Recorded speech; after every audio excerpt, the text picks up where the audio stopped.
Guess I gotta add myself to the stream. I think that would be smart. What's up, good people? Let's talk corners. Let's talk corners. Let's talk corners. I'm gonna let a few of you guys get in here, and then we are going to get started. It's just me today. Um, I got my list up. I got my notes. What's up, Malik? Malik is the first person to join. Um, I got my list up, guys. But I'll bring that in. I wanted to rank these cornerbacks because there are a lot of differencing of opinions when it comes to the DB position. So I kind of wanted to give my ranking, the Foot's ranking. So many people have given me that that DB stamp, and that's dope. But I like to hear you guys as well. Everybody, give me a thumbs up if you can hear me, and then we'll go ahead and get started.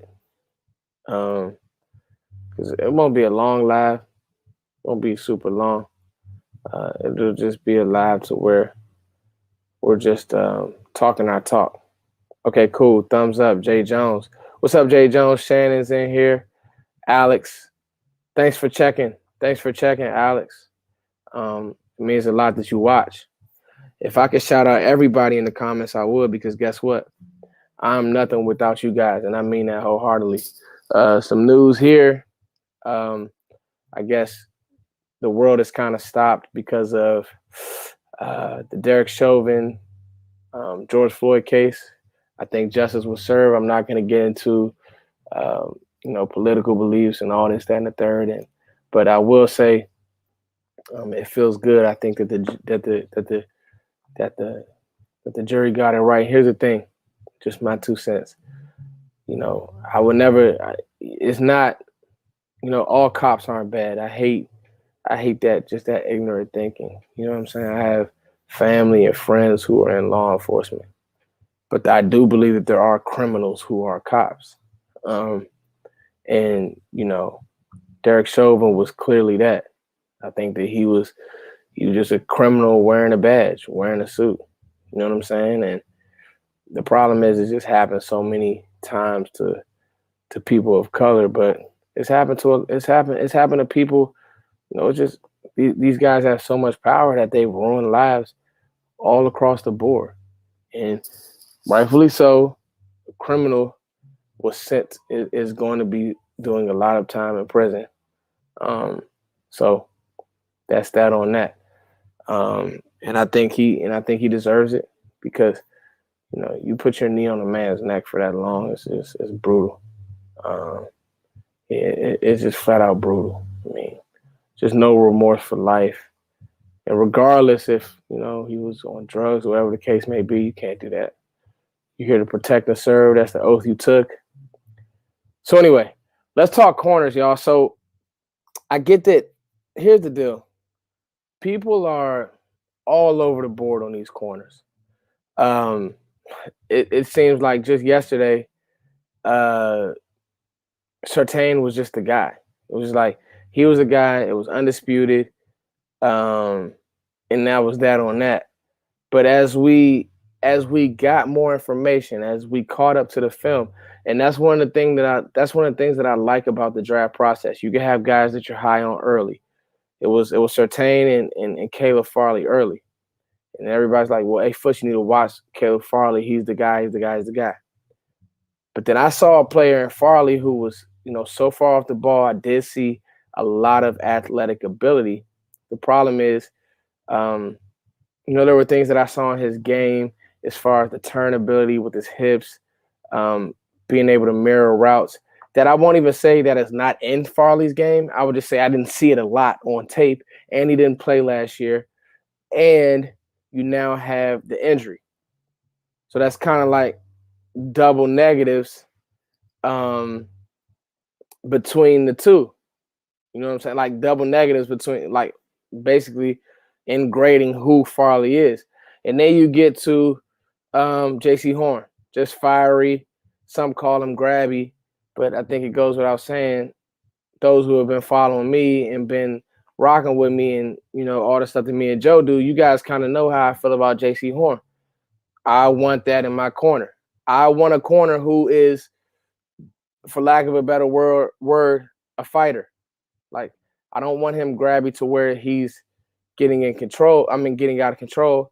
But then I do want a player who's going to fight, rep in, rep out. At the end of the day, Jaycee Horn is a dog. He has that mentality that, okay, you beat me once, I'm coming back, and it's me and you, mano y mano. You need that in your corner because guess what? Corner is an island position. If you don't have that mindset, pretty much, if you don't have that mindset as a defender, I don't want you on my team. If you don't have that mindset as a corner, you're not going to be successful for long. And that was kind of the problem that I had with Farley. You know, off man corners, cover 3 corners don't deserve to go in the first round. They damn sure don't deserve to go top 10. But that position, and I was gonna do safeties and corners together, but that position of corner is up there with tackle. It's up there with quarterback. For me, quarterback, tackle, corner. Those are the 3 premier positions when it comes to the National Football League. Cornerback, tackle, corner. Because the way that college is spitting out these receivers, and the way that colleges are, attacking you in the run game and doing things, if you can get an A1 corner, somebody who's not fooled, somebody who knows the game in and out, you in good shape moving down the line. You see what I'm saying? If you have 2, you're in great shape. Then you start thinking about pass rusher. Then you start thinking about interior lineman. For me, receiver, honestly, receiver and tight end are down the total poll, especially when you have these receivers being churned out the way they are. Think about it. You have guys like A.J. Brown, 2nd-round pick.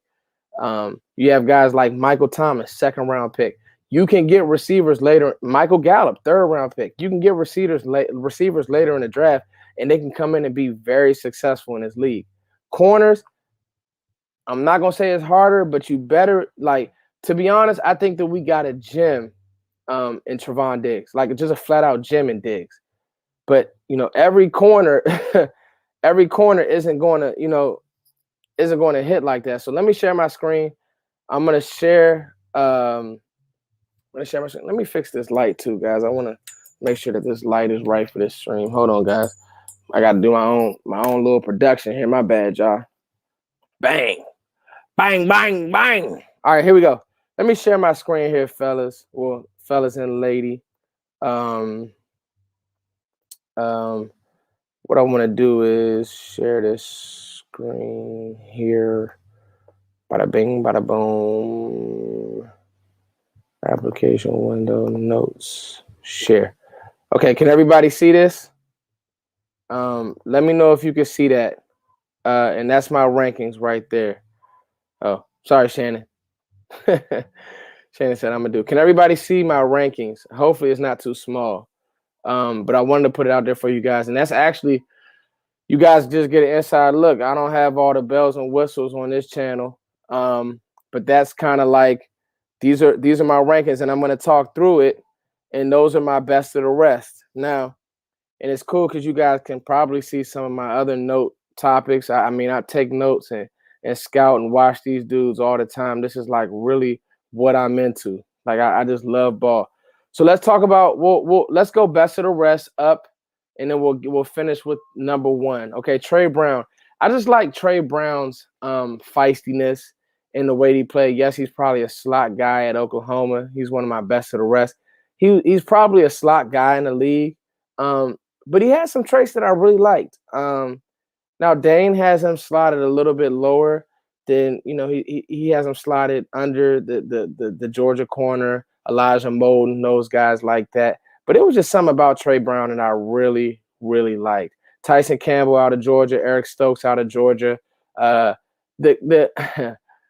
Georgia corners, I liked them. I didn't love them. I could poke holes in both of their games.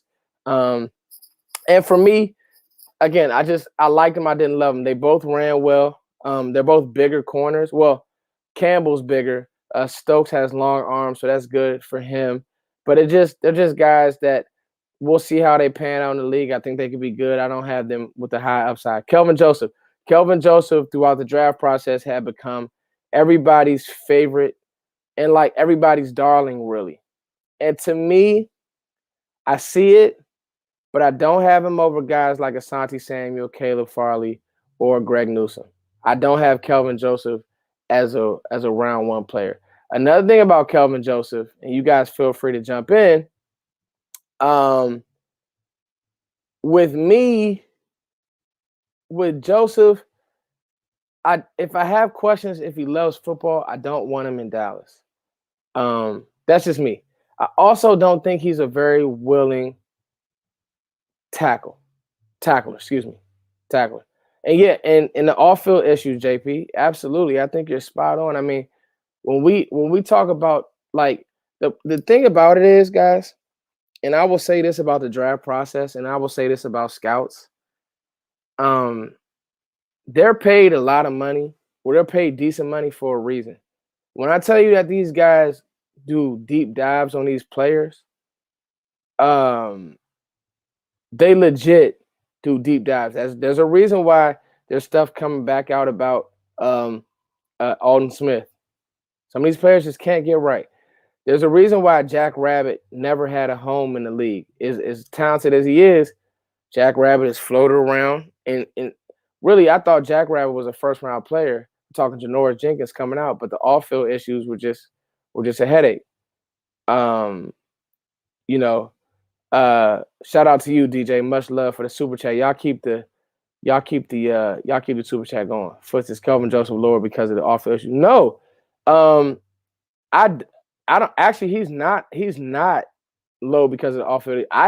I see a good corner. I see a sticky corner, but I don't see a willing tackler, and I need my corners to tackle. And I'll tell you why. Because the way the game is played, will running back spill. Teams are now looking for every advantage. Think about how the Skins beat us last year. It was just a lot of just spilling their backs into the flats. You gotta run, you gotta force, you gotta fill. Even your DBs are now asked to do that. You need DBs that have to tackle when it's run after the catch. All that stuff matters when it comes to being a willing football player. And these are the questions that if you have these questions about a player in Kelvin Joseph, not just the off field, but then the willingness is. Football is not just covering.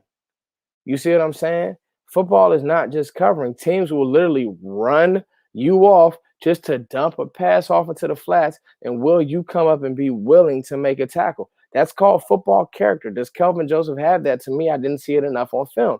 I don't want a player that's slide tackling out there. I saw it with Jaycee Horn. And I know there are people out there who say, oh, he can cover just as good as those guys at times. There were also times he took chances, and I don't want to belittle the player, but I know there's a lot of hype behind it. I'm just gonna leave it as behind this player, said player. I'm just gonna leave it as I'm not as high on Kelvin Joseph as everybody else, and that's that on that. I'm very high on Stanford corner Paulson Adebo. I think that he caught a bad rap early. I think there are plays where he just was a tick off. I think there are plays where he just timed it wrong. But the ball production is there. And I think that in the right scheme with his size and where he's coming from, I do believe that Paulson Adebo has an extremely bright future. I do believe that if you bring him into the right situation, like Dallas would be a perfect situation for Paulson Adebo. Why? He could sit behind Anthony Brown for a few games. He wouldn't have the pressure of coming in being a one because he's not going to be a first-round pick. But he would, if you could sneak him, even if he was a trade-up option at the end of the second. I love Paulson Adebo. I love how smart he is, and I love his length. And he's one of the true corners that he can play as a cover 3 guy, and he's smart enough to play some off man and does some nice things. What about Elijah Molden? I do like Elijah Molden. He doesn't do enough for me. He's so small. I just see him like as a nickel player. These are more like my outside guys that I think they could play on the outside. I don't like Elijah Molden on the outside. I just see him as a nickel player, as a slot player, possibly even a safety. So that's where I have Elijah Molden on. But I do think he's a good player, though.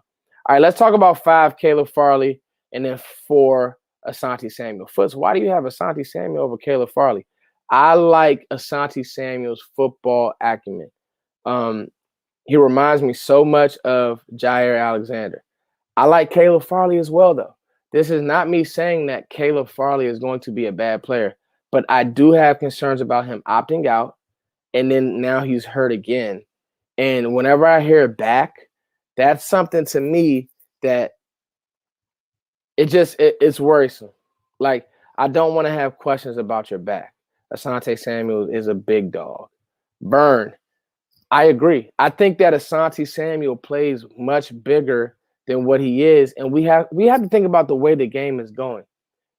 Lumbering 6'4", 6'3", 6'5" Plaxico Burress receivers are out. They're out of style. Odell Beckham, Jarvis Landry, Adebo Samuels, all these receivers, DJ Moore, Amari Cooper, CeeDee Lamb, that 6'1", quick feet, good route running ability, Justin Jefferson type, that's in. That's what makes Jamar Chase so crazy, is that he's 6'1", he has the size, but he has the jump ability that is just out of this world, right? But the lumbering receivers are out. So you really don't have to be so stuck on drafting a size metric corner. Now, you would like to have that. I mean, looking at Patrick Surtain, you would love his size metric. His size metric is out of this world. But I do have questions about Surtain. I do. I have questions. If there's one thing, Tyreek Hill, absolutely. Albert Smith. But the one thing about Asante Samuel is he'll come up, he'll stick you. He's very sticky in coverage. Yes, he's small, but he's a feisty player, and he has that thing that you can't coach. He loves ball.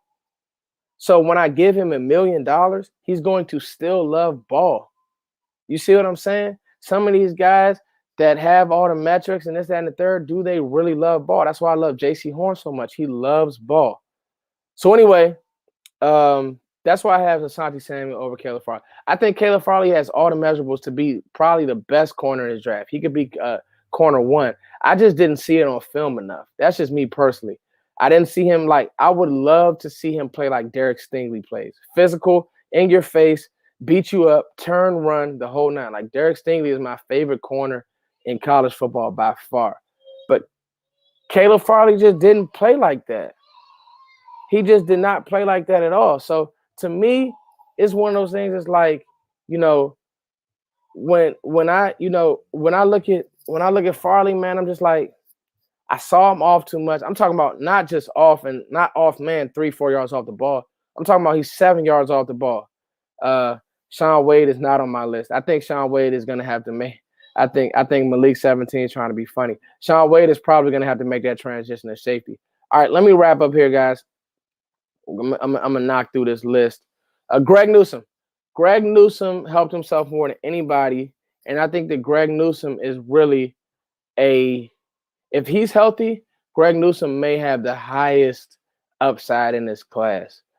Just because I think that he's probably the smartest corner and the less grabby on this list, really. I think that Greg Newsome is amazing. I think the one issue that Greg Newsome will have is just the injury history. But he can run, he can tackle, he can play man, he can play zone. His hips are very fluid, and he's rarely fooled. You'd be hard-pressed when they try to find route combinations to put him in stress. They just couldn't do it. Teams just couldn't do it. So I like everything about Greg Newsome's game. That's why I had him over. Caleb Farley and Asante Samuel. Let's talk about the big two. I have Patrick Surtain at 2. Everybody has Patrick Surtain at 1. I just see sometimes a stiff player who doesn't have the long speed. He is big. Now, Surtain is huge. I was impressed. He ran well. There's really no wrong answer. But for me, if you just get out, it's just something about Surtain that I like. I mean, it's just something about Jaycee Horn that I like.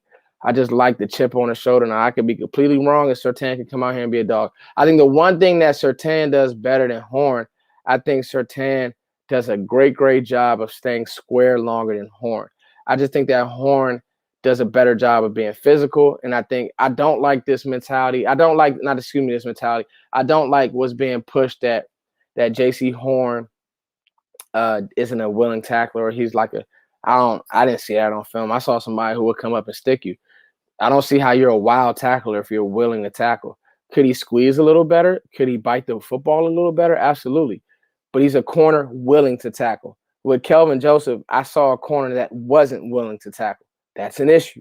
So for me, Jaycee Horn is my one. I love Surtain. If Surtain is the pick for Dallas, I would not be mad at all. I think he stays square very, very long. But it's like Alakai Trimble said.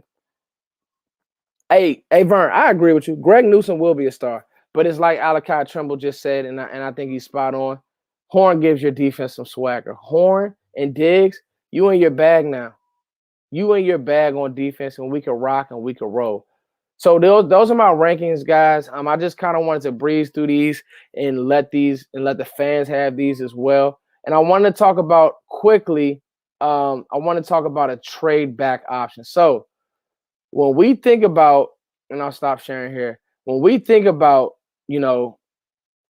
the Dallas Cowboys trading back, there's really only one team who I could see that would try to jolt up to Dallas's pick at 10, and that's New England. And that's if one of these quarterbacks start to fall. If one of these quarterbacks starts sliding, I think the New England could be the team where the Cowboys will trade back at. And to me, you're going to be wiped out of the corners, I believe. You're going to be wiped out of pits, and you're going to be wiped out of tackles if you go to 15.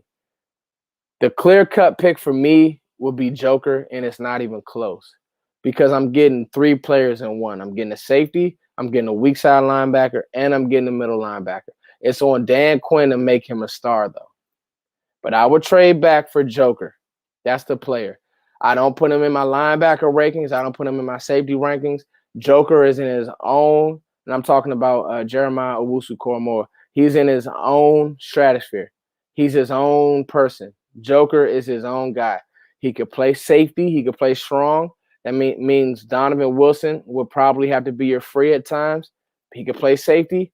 When I just talked about when teams try to put you in stress with those running backs coming out of the backfield, guess what? Joker will erase those guys. It will be on Dallas to use him correctly. Put enough athletes on the field. Hell, he can carry tight ends up the seams. He is so good as an athlete. And the goal in today's NFL is to get faster and more athletic. I think the Joker would do that for you. So if I'm trading down, that's the athlete that I'm trading down for. Joker he's the guy that I'm trading down for. And that's if you ask me who would be the team that you trade down with and the possibility, because Stephen Jones is definitely out here spewing. Stephen Jones is doing Stephen Jones things around the draft time. And he's spewing for lack of the word, BS. So I get it. But at the end of the day, I think Dallas is going to have to stand in there and pick. All right, y'all. It's your boy Foots. Y'all share this video. I'm out. Wasn't a long one because I don't have nobody to talk with me. I'm just talking my talk. All right, y'all. It's your boy Foots. Hey.